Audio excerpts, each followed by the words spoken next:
When I remember the way you were in high school, it reminds me that I need to be strong now.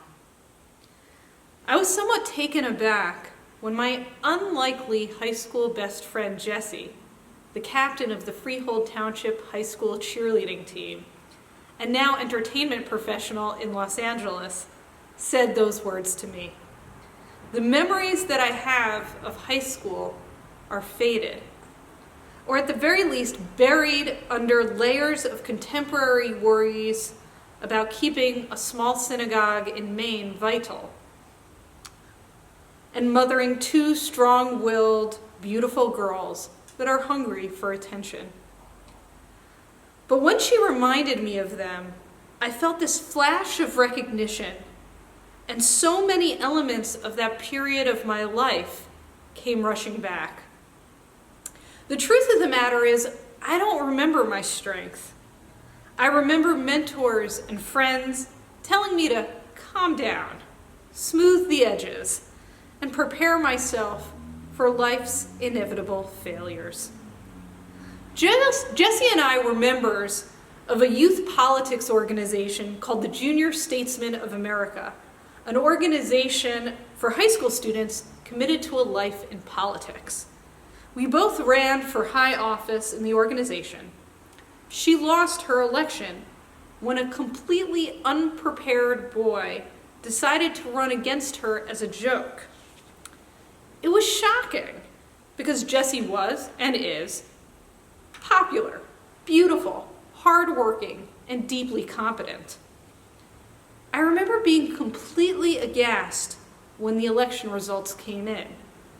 Looking back, she said, she learned something deeply important about being a woman who aspires towards leadership. Never take respect for your achievements for granted. An important and real lesson for a 17-year-old woman. The same year, I was running to be governor of the Mid-Atlantic state, the #1 position on the East Coast.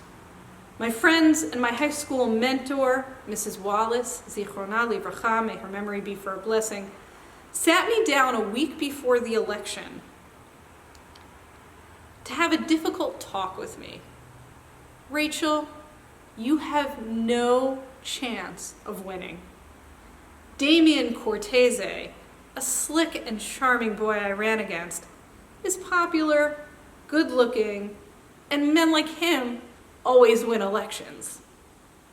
I remember sitting down with all of them on those hard plastic public school chairs and just responding, no, I deserve to win, and I'm going to win. My team and I campaigned hard and didn't take a single vote for granted. I didn't expect to win, but I didn't take losing for granted either. I had won every debate award for the past year and served the previous year as lieutenant governor, and I spent every free moment I had on that campaign. In the end, in a made-for-movie shocking ending, I won the election by a single vote. Jessie said she remembered me winning by a landslide. No, I reminded her, just one vote. As we continued in this conversation, she said, I'll never forget the strength you showed. A 5'2" girl, openly gay when that really wasn't a thing, winning an election over 1,000 high school students. When I doubt myself now, I think about how strong you challenged me to be, and it pushes me to get what I want. Funny, I replied. As I've gotten older, I look back at those memories with a sense of embarrassment. I cannot believe how strident I was, and I look at my softening as evidence of growth. But maybe it isn't. I've let doubts creep in as a way to show that I can hear and internalize critique, and I am more inclined to blame myself when things go wrong. Is that growth, or a sign that I've let my faith in myself and in the ability for things to be fair falter? Memories are strange signposts of our past.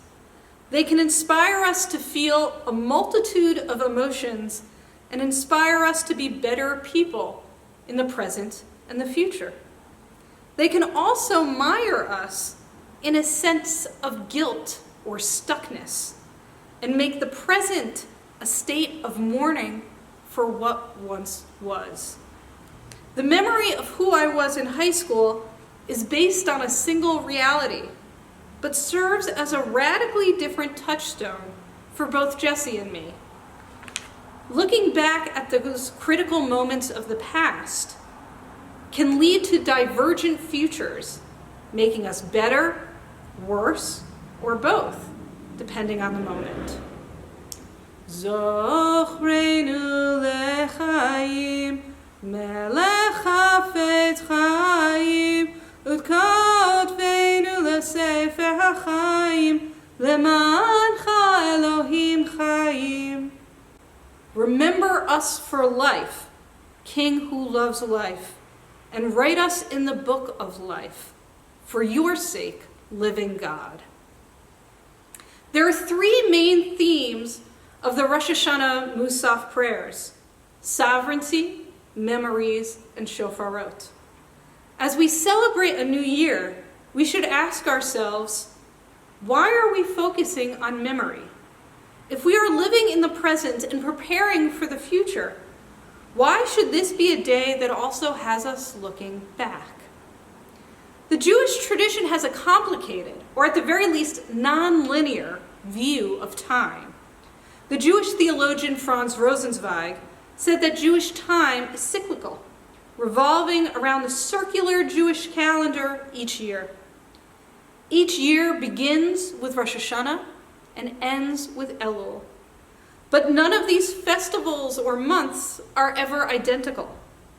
Rav Kook, the first chief rabbi of Palestine and Jewish mystic, said that our repentance in the present has the ability quite literally to change the events of the past.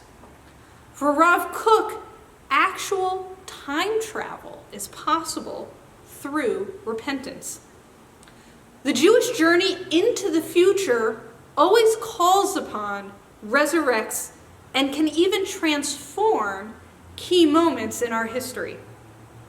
So it isn't surprising that our Shabbat and high holiday liturgy is full of commandments lizkor, to remember. Zecher Yetziat Mitzrayim, remember the Exodus from Egypt. Zecher L'Maaseh Bereshit, remember the act of creation. Zecher Zechuyot Avotenu, remember the merits of our ancestors. Zochrenu L'Chaim, remember us for life. The commandment to remember looms large in the prayers we sing and the stories we are commanded to retell in every generation. To the untrained eye, it can seem as though our tradition is telling us to constantly look backward, to be stuck in a glorified past, suspended in time. However, not all memory, or at least not all uses of memory, are treated equally in our tradition. I'll never forget when I was 8 years old and went to the Dead Sea with my family for the first time. As we drove down towards the sea, to the lowest place on earth, we passed a huge sign that said, "Stone, Sodom," of biblical fame. As we drove down in our small rental car, I, in my 1980s neon t-shirt and turquoise elastic shorts and jelly sandals on my feet, my mother pointed out a large rock pillar to me. It was there that my mother said, "That's Lot's wife," a story I knew from reading my comic book Bible many times before. As many of you may recall, as Lot was fleeing from the destruction of Sodom, he told his wife, "We will be fine, just don't look back." She could not resist the urge to take one last glance of her crumbling home, and consequently was transformed into a pillar of salt. She herself became a permanent preservative.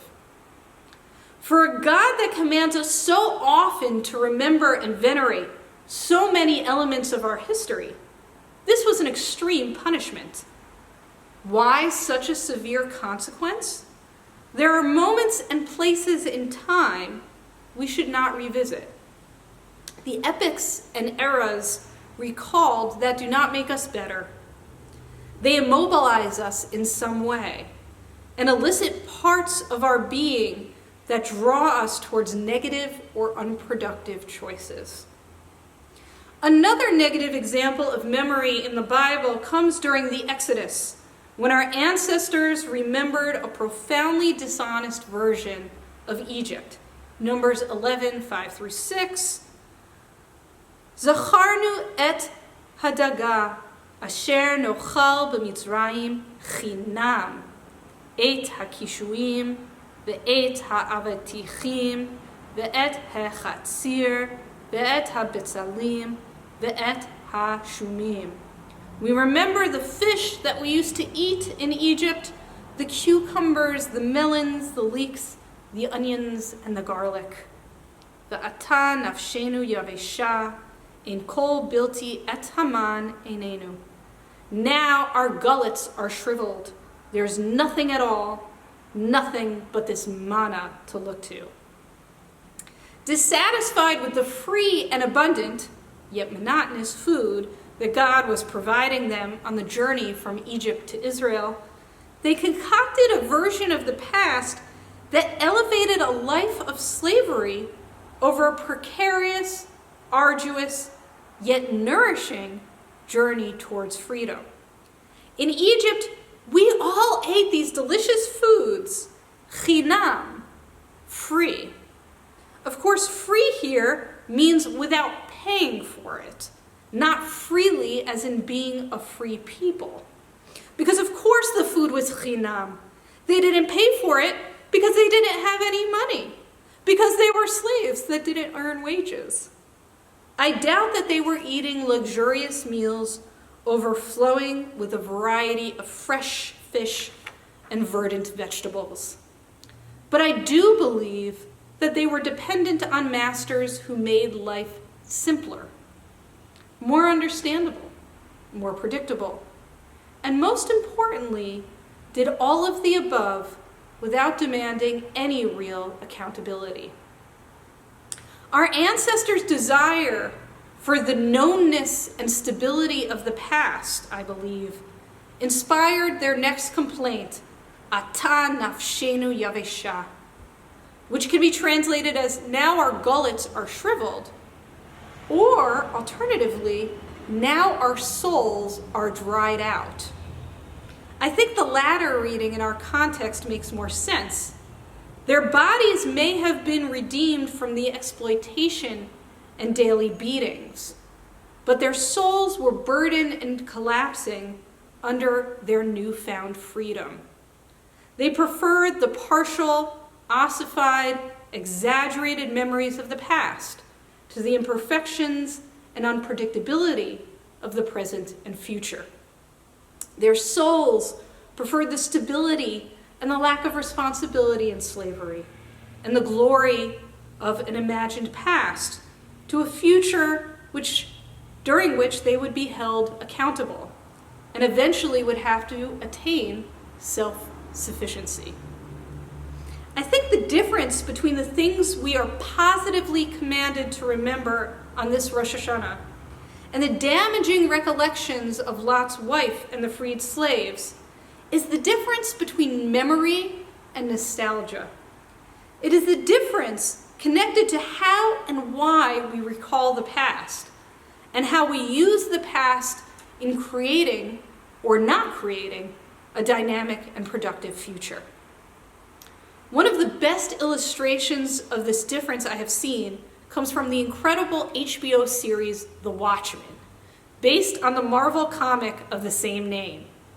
If you haven't watched this TV show, you should, for many reasons, not the least of which, and this isn't related to my sermon, is that the superhero Dr. Manhattan is a Jewish Holocaust refugee with supernatural powers who becomes a black man for love. He ultimately saves the world with his wife, a black woman police officer who is descended from from the survivors of the 1921 Greenwood Massacre against Black Americans in Tulsa, Oklahoma. It is a fascinating and productive and provocative show, but what struck me the most was the role of this fictional drug invented and marketed called nostalgia.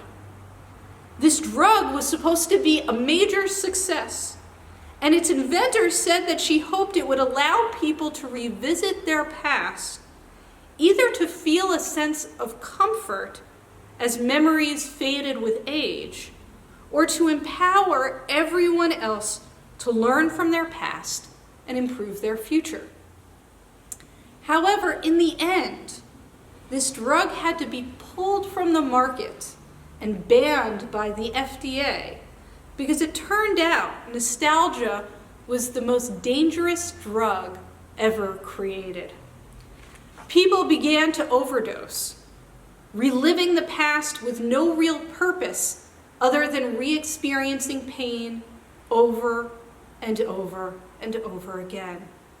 Additionally, people's lives were destroyed when they took someone else's nostalgia pills and internalized the trauma and resentment of others. The inventor, Lady True, warns our hero, Angela Abar, there is nothing more dangerous than taking someone else's nostalgia. In Greek, nostalgia means the pain from an old wound. Sometimes the desire to feel pain can be seductive and strong and can lead us to relive parts of our life that don't bring us to a better future. Most of us have a voice within us that would prefer the familiar pain or exaggerated achievements of the past to the responsibility of an unwritten and uncertain future. This Rosh Hashanah, let us remember and be remembered, not for pain, not for the familiar sting of the past, but lechaim, for life.